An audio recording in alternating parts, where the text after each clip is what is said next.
वो जो मेरिटोरियस बच्चे होते हैं वो आरक्षण का शिकार हो रहे हैं। देखिए, आरक्षण जो है वो आर्थिक रूप से कमज़ोर और वंचित व्यक्तियों को अवसर प्रदान करने के लिए होना चाहिए। आरक्षण का मतलब ये नहीं है कि जाति के आधार पे किसी को आरक्षण दिया जाए।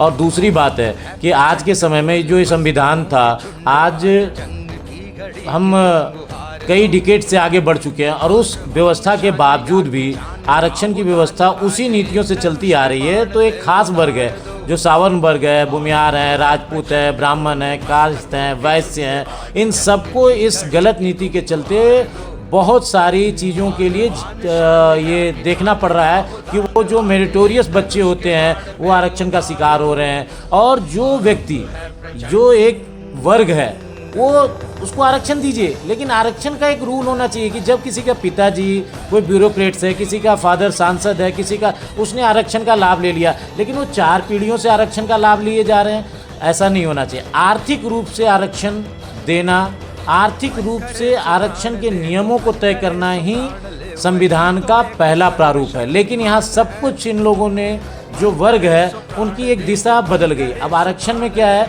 कि आरक्षण में एक अपंग होने की व्यवस्था है। आरक्षण आप तब तक देते रहेंगे, आरक्षण उनको दीजिए, दिव्यांगों को दीजिए, जो वंचित व्यक्ति है, हर एक समाज, हर एक वर्ग के लोगों को। ये नहीं कहा जा रहा है कि सावर्णों को नहीं दीजिए। और ये कहने वाले जो व्यक्ति हैं, जो भी लोग हैं, जो पॉलिटिशियन है, वो समाज से समाज को लड़वा रहे हैं। आरक्षण पे सबका अधिकार है, सावर्णों का भी उतना ही अधिकार है, भूमिहार का उतना अधिकार है, राजपूत का उतना अधिकार है, वैश्य का उतना अधिकार है, कायस्थ का उतना अधिकार है। हर एक उस जाति धर्म के हर एक व्यक्ति का उतना अधिकार है कि वो आरक्षण में जिसका इकोनॉमिक वीकर सेक्शन में हो उसको आरक्षण देना चाहिए, दिव्यांगों को देना चाहिए, ना कि उन क्रीमी वर्गों को कि जो आरक्षण लेते आ रहे हैं हम उनको बराबर उसी आरक्षण में देते हैं।